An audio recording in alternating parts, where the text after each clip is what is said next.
Hello friends, आप सभी का स्वागत है मेरे YouTube channel power plant genius में। फ्रेंड, मैं आज फिर से एक नए टॉपिक के साथ आया हूँ। फ्रेंड्स, आज का जो हमारा टॉपिक है वो पीएफ बॉयलर पर बेस्ड है। पीएफ बॉयलर में ऑयल गन किस तरह सर्विस में लिया जाता है, किस तरह काटा जाता है, इस टॉपिक पर हम आज बात करेंगे। फ्रेंड, ऑयल गन्स का जो उपयोग होता है पीएफ बॉयलर में हमें सबसे ज़्यादा देखने को मिलता है, क्योंकि पीएफ बॉयलर में जब हम लाइट अप करते हैं या शट डाउन लेते हैं, इन सारे जगहों पर भी सबसे पहले हमें ऑयल गन सर्विस में लेनी होती है। तो आज हम इस टॉपिक पर हम ऑयल गन किस तरह सर्विस में लेना है, किस तरह काटना है, यही देखेंगे।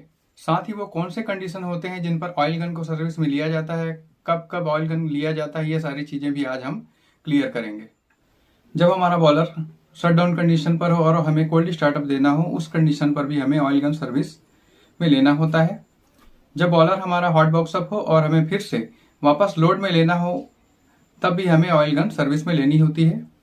कभी कभी हमारे बॉयलर में सभी मिल चलाने के बाद भी जब हमारा लोड जो है रिक्वायरमेंट के अकॉर्डिंग नहीं आ रहा हो, उस कंडीशन पर भी हमें ऑयल गन सपोर्ट में लेना होता है, जिससे कि लोड हमारा कांस्टेंट हो जाए और जितना रिक्वायरमेंट है उतना हमें मिलने लगे। जब बॉयलर में 2 या 2 से अधिक मिल अचानक से ट्रिप हो जाए, उस कंडीशन पर भी हमें तुरंत सपोर्ट में ऑयल गन फायरिंग करनी होती है। जब हम बॉयलर शट डाउन करते हैं, उस समय भी हमारे सारे मिल धीरे धीरे जब हम काटते जाते हैं और मिनिमम लोड में आने के लिए भी हमें ऑयल गन सपोर्ट में लेना होता है। उसके बाद ही हम बॉयलर को मैनुअली ट्रिप कर सकते हैं। तो फ्रेंड्स, ये सारे कंडीशन थे जिनके लिए हमें ऑयल गन की जरूरत पड़ती है, ऑयल गन फायरिंग करना पड़ता है। तो फ्रेंड, अब देखते हैं कि ऑयल गन सर्विस में किस तरह लिया जाता है।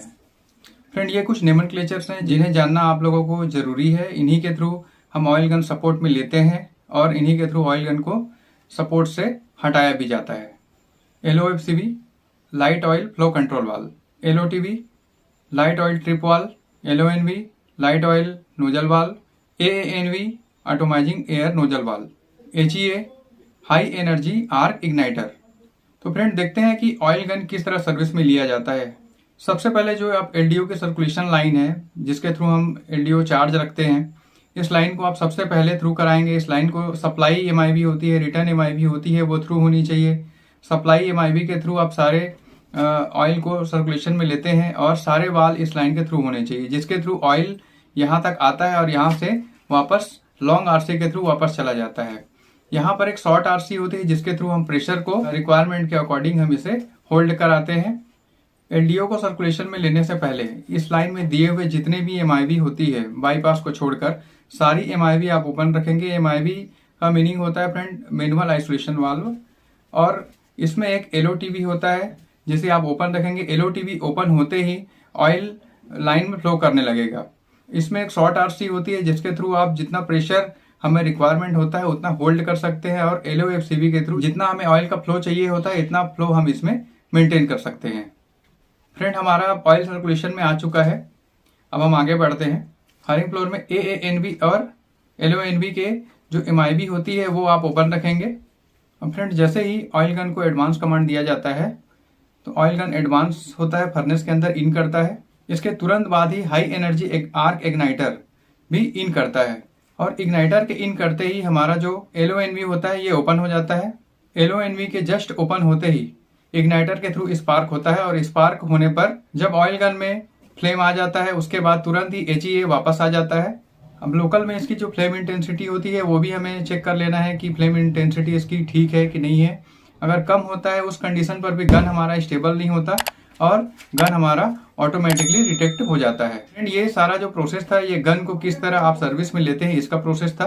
फ्रेंड, ये देखेंगे, अगर हमारा जो गन है सर्विस में है और हम इसे कट आउट करना चाहते हैं, तब हम इसे किस तरह करते हैं। फ्रेंड, जब हमारा गन सर्विस में होता है तब हमारा फ्लेम भी हमें विजिबल होता है, और जैसे ही हम इसे फ्लेम को काटते हैं तब हमारा जैसे हम ऑयल का जो SOV होता है, जिसे हम LONV कहते हैं, ये तुरंत ही क्लोज हो जाता है। क्लोज होने के तुरंत बाद हमारा जो फ्लेम होता है, फ्लेम कट हो जाता है। फ्लेम कट होते ही हमारा जो इग्नाइटर है वो इन करता है। इन होने के तुरंत बाद AANV ओपन होता है। AANV ओपन होने के बाद HEA के थ्रू स्पार्क होता है, और स्पार्क होने पर हमें थोड़ा सा फ्लेम विजिबल होता है। उसके तुरंत बाद में HEA बाहर आ जाता है। बाहर आने के बाद में करीब एक मिनट का जो टाइमर होता है, इसी टाइमर तक हमारा जो स्टीम है, या तो हम स्टीम के थ्रू अगर पर्जिंग कराते हैं या हम एयर के थ्रू पर्जिंग कराते हैं। मीडियम कोई भी हो सकता है, यहाँ पर स्टीम भी हो सकता है, एयर भी हो सकता है। तो आप अलग अलग प्लांट में अलग अलग मीडियम के थ्रू यहाँ पे पर्ज का प्रोसेस होता है। किसी जगह पर स्टीम के थ्रू होता है, किसी जगह पर एयर के थ्रू भी होता है। तो 1 मिनट का टाइमर हमारा जैसे ही कंप्लीट होता है, ऑटोमाइजिंग एयर नोजल वाल्व ये क्लोज होता है, हमारा जो गन होता है वह होम पोजीशन पर आ जाता है।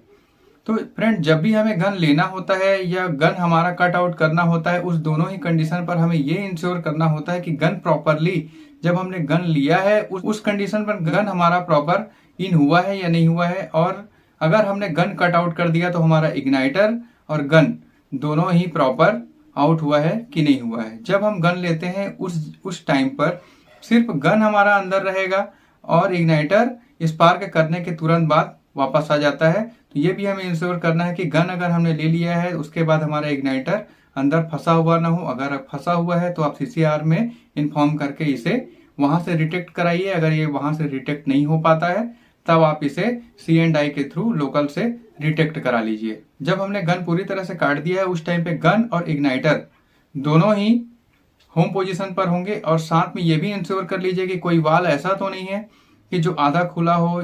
वो जो भी वाल होते हैं, जो AANV है, LONV है, ये सारे जो वाल होते हैं जो हमें इंडिविजुअल कॉर्नर पे, ये सारे फुल्ली क्लोज होने चाहिए, कोई भी पासिंग नहीं होना चाहिए। अगर फ्रेंड ये पासिंग होता है तो हमें वहां पर प्रेशर गेज दिया होता है, प्रेशर गेज के थ्रू हम गेज पे देख लेंगे गेज का जो प्रेशर है वो 0 हुआ कि नहीं हुआ।